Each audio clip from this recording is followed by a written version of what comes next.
Fehling to plan is planning to fail, ये line कही थी बेंजामिन फ्रैंकलिन ने, जो कि लाइफ के हर स्टेज पर काफी सटीक बैठती है। ये लाइन दर्शाती है कि कितना ज्यादा जरूरी है प्लानिंग करना। और आज की इस वीडियो में जिस प्लानिंग के ऊपर मैं बात करने वाली हूँ वो होने वाली है आपकी स्टडी से रिलेटेड। जी हाँ, आज की वीडियो में मैं आपके साथ शेयर करने वाली हूँ the most effective study plan, जिसको आप अप्लाई कर सकते हैं, अपनी सक्सेस की तरफ एक कदम बढ़ा सकते हैं। And let me tell you, ये स्टडी प्लान मैंने आज तक सिर्फ अपनी क्लासेस में ही शेयर करा है। तो आज की इस वीडियो में एक बहुत ही बड़ा सीक्रेट आउट होने वाला है। बिल्कुल फ्री आपको स्टडी प्लान देखने को मिलेगा। बहुत इंटरेस्टिंग वीडियो होने वाली है। अगर आप इस तरीके से अपना स्टडी प्लान बनाएंगे, उसको फॉलो करेंगे, मैं आपको दावा करती हूँ कि आप डेफिनेटली अपने एग्जाम में पास हो पाएंगे। एंड ये स्टडी प्लान एप्लीकेबल है फॉर ऑल दी स्टूडेंट, चाहे वो किसी भी चीज की पढ़ाई कर रहा हो, चाहे वो सीए स्टूडेंट हो या फिर वो कोई और एग्जाम दे रहा हो। आप इस स्टडी प्लान को बना सकते हैं, इसको यूज कर सकते हैं, इंप्लीमेंट कर सकते हैं। बहुत ही इफेक्टिव स्टडी प्लान होने वाला है and I am very excited. चलिए इसी के साथ आज की वीडियो को हम स्टार्ट करते हैं। पहली बात तो मैं आपको बता दूं, what is the importance of having a study plan. देखो, जब तक मैंने बिना स्टडी प्लान की पढ़ाई करी थी ना, मुझे समझ ही नहीं आता था मेरी कितनी तैयारी हो चुकी है, कितनी मेरी रह गई है। और हो सकता था कि एग्जाम में कुछ ही दिन बाकी रह जाएं और मेरा 50% सिलेबस भी कंप्लीट ना हो। तो बेसिकली स्टडी प्लान से क्या होता है ना कि आपको पता चलता है कि आपकी प्रोग्रेस कितनी हुई है, आपको एक ट्रैक मिलता है कि आपकी प्रोग्रेस कितनी हुई है, कितना रहता है, कितना हो गया है। उसके अलावा आपकी प्रोडक्टिविटी में भी बहुत ज़्यादा इजाफा आता है जब आप एक प्लान को फॉलो करते हैं, क्योंकि बिना प्लान के अगर आप पढ़ाई कर रहे हैं, दैट मीन्स आप अंधेरे में तीर मार रहे हैं, जो कि आपके लिए बहुत ही घातक साबित हो सकता है। तो स्टडी प्लान का बहुत ज़्यादा महत्व रहता है और आज की वीडियो में वही आपको जानने को मिलेगा।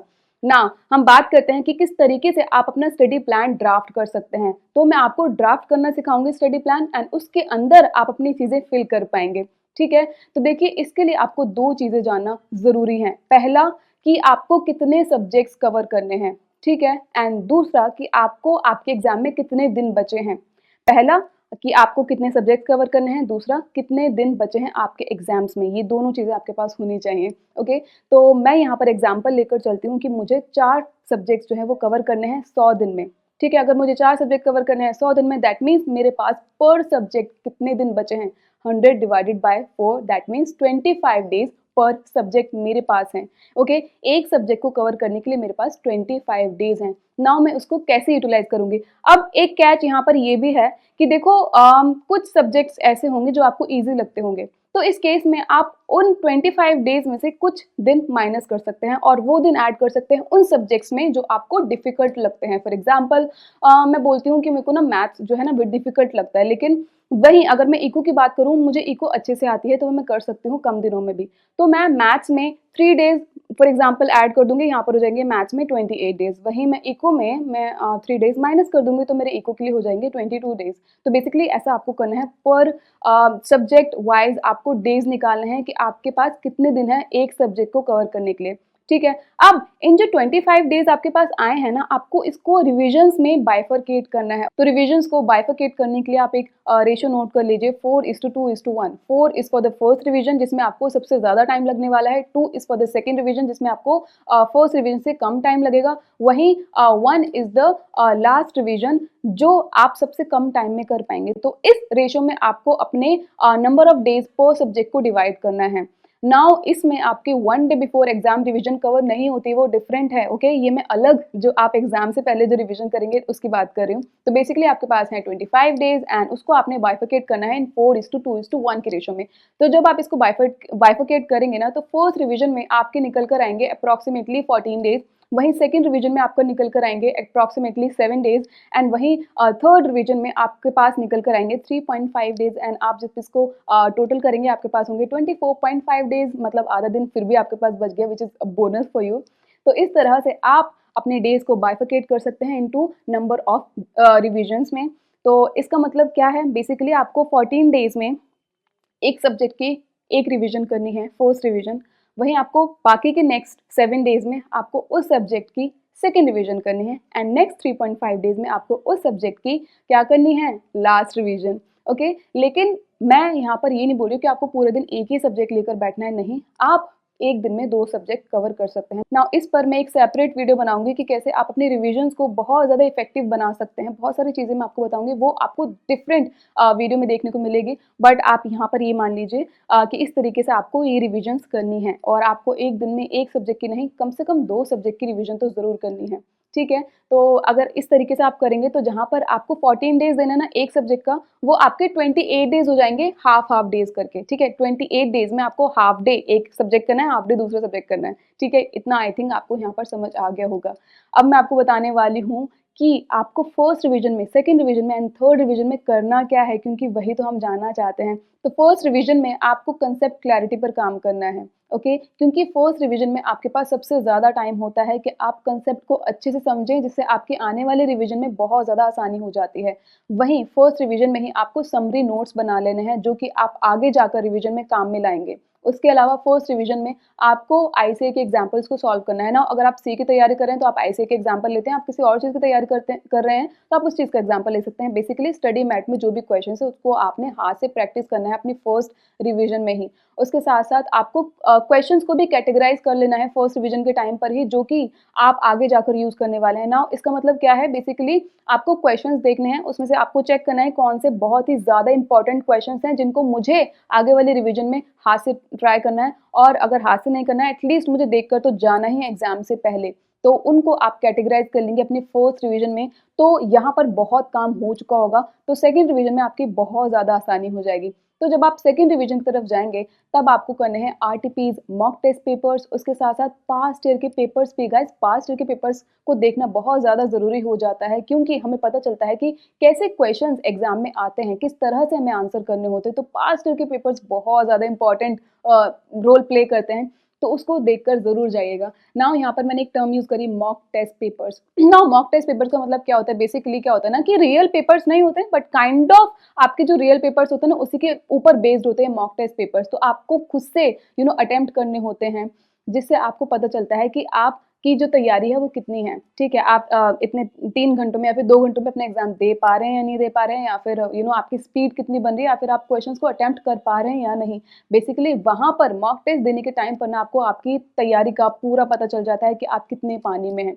तो मॉक टेस्ट पेपर्स को देना बहुत ज़्यादा ज़रूरी हो जाता है, and it is based upon my personal experience कि मुझे मॉक टेस्ट पेपर से बहुत ज़्यादा फ़ायदा हुआ था। जब मैंने मॉक टेस्ट पेपर अटैम्प्ट करा था ना, तब मैं पास हुई थी। इसलिए मैं आपको कह पा रही हूँ कि मॉक टेस्ट पेपर्स देना बहुत ज़्यादा ज़रूरी हो जाता है। अगर आप मुझसे पूछें कि कौन सी टेस्ट सीरीज को हमें ज्वाइन करना चाहिए, then I will suggest you CA test series, which is the most popular test series when it comes to CA. Okay, तो बेसिकली यहाँ पर ना आपको काफ़ी सारे ऑप्शंस मिलते हैं। आप स्ट्रक्चर्ड की तरफ जा सकते हैं या फिर आप अनस्ट्रक्चर्ड टेस्ट सीरीज की तरफ जा सकते हैं।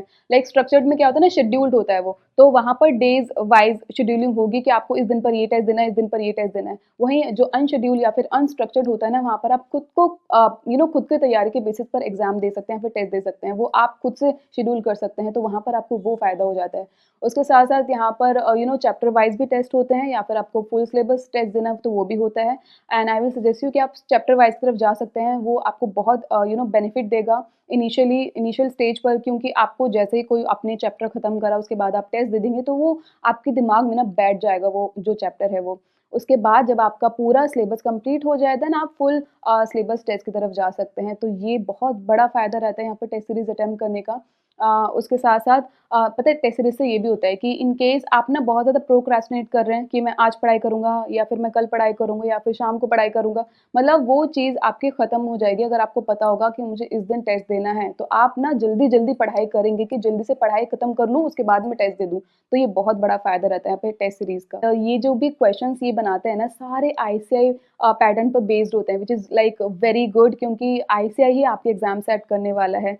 तो ये बहुत ज़्यादा ज़रूरी हो जाता है कि आप उन्हीं की चीज़ों को फॉलो करें। साथ के साथ स्टूडेंट्स को इनकरेज करने के लिए बहुत ही अमेजिंग रिवॉर्ड पॉलिसी के साथ आए हैं। तो रैंक 1 को ये देंगे कार, उसके साथ साथ रैंक 2 से लेकर 10 को ये प्रोवाइड करेंगे लैपटॉप। तो अगर आप जाना चाहते हैं सीए टेस्ट सीरीज की तरफ एनरोल करना चाहते हैं, तो आपको लिंक मिल जाएगा डिस्क्रिप्शन बॉक्स में, जरूर चेक करेगा and do enroll for the CA test series. Now बात आती है थर्ड रिवीजन की। तो थर्ड रिवीजन बहुत ज़्यादा इंपॉर्टेंट हो जाती है, क्योंकि सबसे कम टाइम होगा यहाँ पर आकर, तो आप यहाँ पर यूज़ करेंगे समरी नोट्स ही, बस आपको अपना स्टडी मैट, पूरा जो मोटा सा स्टडी मैट होगा ना, उसको यूज़ नहीं करना।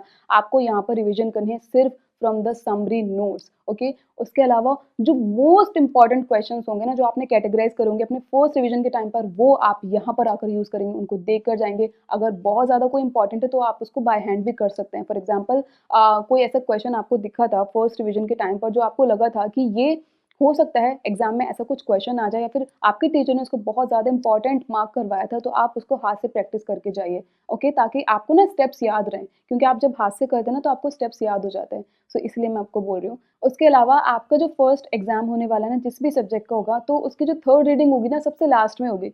ऐसा नहीं है कि आपके एग्जाम से कुछ दिन पहले आप कोई और सब्जेक्ट की थर्ड रीडिंग कर रहे हैं, नहीं। आपका जो फर्स्ट एग्जाम है ना, उसकी थर्ड रीडिंग तभी होगी जब आपके एग्जाम में थोड़े दिन रह जाएंगे, ताकि आपके दिमाग में फ्रेश होगा ना, तो आप आसानी से उसको एग्जाम में लिख पाएंगे। तो this is the thing which I wanted to tell you now. इसके अलावा ना, आपके स्टडी प्लान को इफेक्टिव बनाने के लिए बहुत सारे टिप्स एंड ट्रिक्स हैं। मैंने बहुत सारे अपनी क्लासेस में भी शेयर करे हैं, तो अगर आप वो भी सीक्रेट मुझसे जानना चाहते हैं ना, अगर आप जानना चाहते हैं ना, तो मुझे कमेंट सेक्शन में बताइएगा। मैं बहुत जल्द उस पर भी वीडियो लेकर आऊँगी, क्योंकि उन टिप्स एंड ट्रिक्स को यूज़ करके आप अपने स्टडी प्लान को इतना मैजिकल तरीके से इम्प्लीमेंट करोगे ना, कि आपने सोचा भी नहीं होगा। एंड वो सारे ट्राइड एंड टेस्टेड होने वाले हैं। इस तरह से आप अपना स्टडी प्लान पहले बनाएंगे, ठीक है। स्टडी प्लान बनाने के बाद फिर आपको मेरे वो सारे पॉइंट्स देखने हैं कि फर्स्ट रिवीजन में क्या करना है, सेकंड में क्या करना है, थर्ड में क्या करना है। नाउ जो टिप्स एंड ट्रिक्स की जो वीडियो है, वो नेक्स्ट टाइम में अपलोड करूंगी, उसको जरूर देख लेना, क्योंकि वो आपकी इतनी हेल्प करने वाले हैं ना कि you will thank me later. जाते जाते, अगर आपने मुझे इंस्टाग्राम पर फॉलो नहीं करा है, जल्दी जाकर कर लो, और लिंक्डइन पर भी आप मेरे साथ कनेक्ट कर सकते हैं। एंड मैं आती रहूंगी इन्हीं तरह की अच्छी अच्छी वीडियोस के साथ। एंड मिलते हैं नेक्स्ट वीडियो में, तब तक के लिए बाय बाय एंड अल्लाह हाफिज।